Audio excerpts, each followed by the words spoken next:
Hey mate, you alright? You take hands out of your pockets for me. Oh. Make control! You have just witnessed the shocking moment when a Metropolitan Police officer was sprayed with ammonia by a male who was armed with a knife and an axe.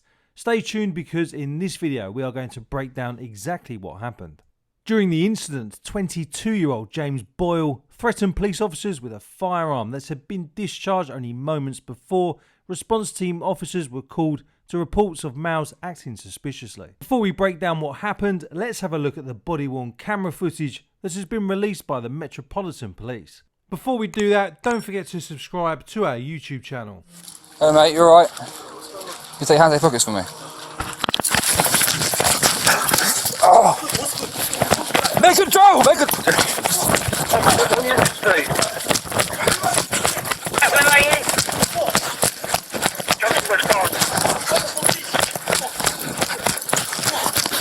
Get more units to the junction of West Barnes, please. Let's quiet. That's how you are! Yeah, see, getting units to this commissary East West Barnes.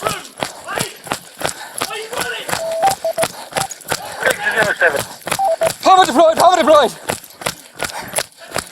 I've been sprayed by something. 1-7, I'll take your last shift in.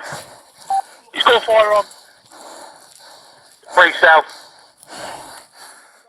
The incident happened shortly after midnight on the 17th of June 2022 when police were called to reports of people acting suspiciously around parked vehicles on Common Side East in Mitcham. One of the officers who responded, PC Samuel Gord, approached Boyle and attempted to speak to him, asking him to take his hands out of his pockets. Without any warning, Boyle then pulled out a bottle and sprayed the officer in the face with ammonia before moving toward him.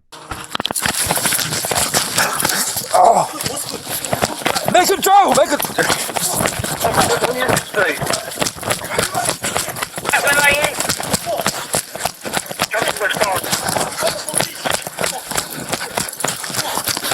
Get more units to the junction of West Barnes, please. Let's quiet.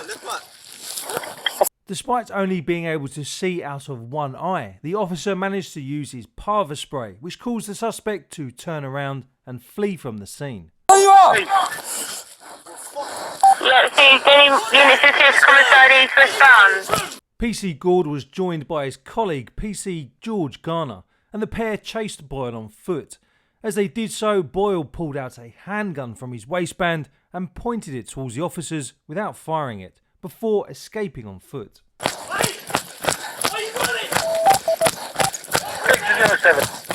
PAVA deployed! PAVA deployed! I've been sprayed by something. 1-7, I'll take your last shift in. He's got a firearm. 3 south. An investigation was launched and detectives spent hours collating and trawling through CCTV, leading them to identifying their suspect as James Boyle. During a search of his home address, a grey tracksuit top was found, which was identical to the one worn by Boyle in the officer's body-worn camera footage. The investigation also uncovered that the firearm Boyle used to threaten officers had been fired prior to police arrival, and live rounds of ammunition were recovered. The ammunition and the bottle containing the liquid both provided forensic matches to Boyle.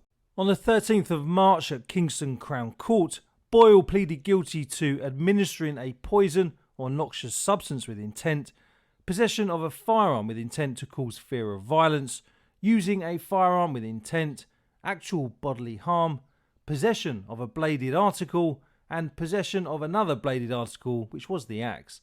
He was also charged and found guilty of having a corrosive substance in a public place. He was sent to prison for 16 years. But what do you think of this sentence? Let us know in the comments below. And remember, we will always reply to any comments which are sent with the super thanks. PC Gord said, "At the time of the incident, I was in complete fear for my life.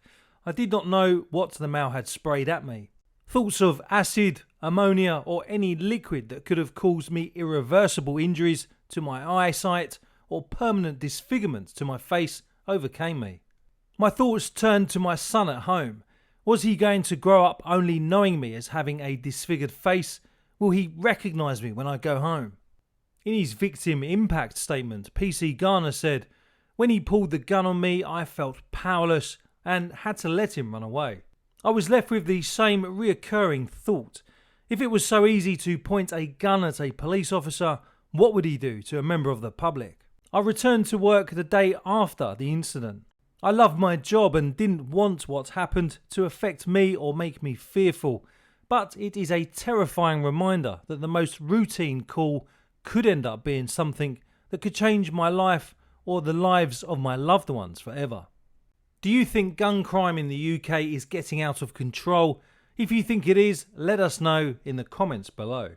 Detective Chief Inspector Rebecca Woodsford said, "Boyle is an extremely dangerous offender and we are pleased that the overwhelming evidence gathered during our investigation left him with no choice but to plead guilty. We have no doubt that he would have caused further harm was he not identified and arrested so quickly. My thoughts remain with the officers involved in this incident who are fortunate not to have suffered lasting injury.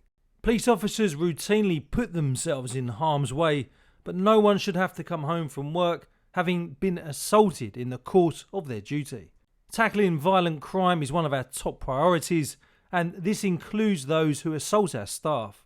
Abuse of emergency workers is never acceptable, and we will always deal robustly with offences of this nature. When you watch the body-worn camera footage back, it is fairly clear that Boyle was intent on causing the police officer more harm after he sprayed the officer in the face with ammonia.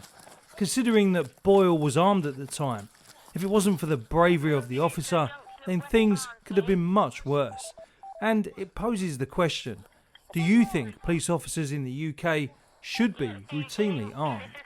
The police officer chasing after Boyle had no choice other than to give up chasing him because Boyle was armed and the officer was not. But what do you think? Let us know in the comments below. He's got a firearm. 3 south. Thanks for watching, and if you'd like to help support our team of former emergency services personnel as we continue to bring you stories like this one, then please consider joining our YouTube page as a member. Basically, YouTube's channel membership is their version of Patreon. If you want to find out more, click on the link pinned in the comments. If you haven't already, please don't forget to give the video a like because it means that more people on YouTube will get to see it. And also, don't forget to subscribe to our YouTube channel. We've got loads of other videos which you probably haven't seen yet, and we've got 2 of our most highly recommended videos in front of you on the screen now.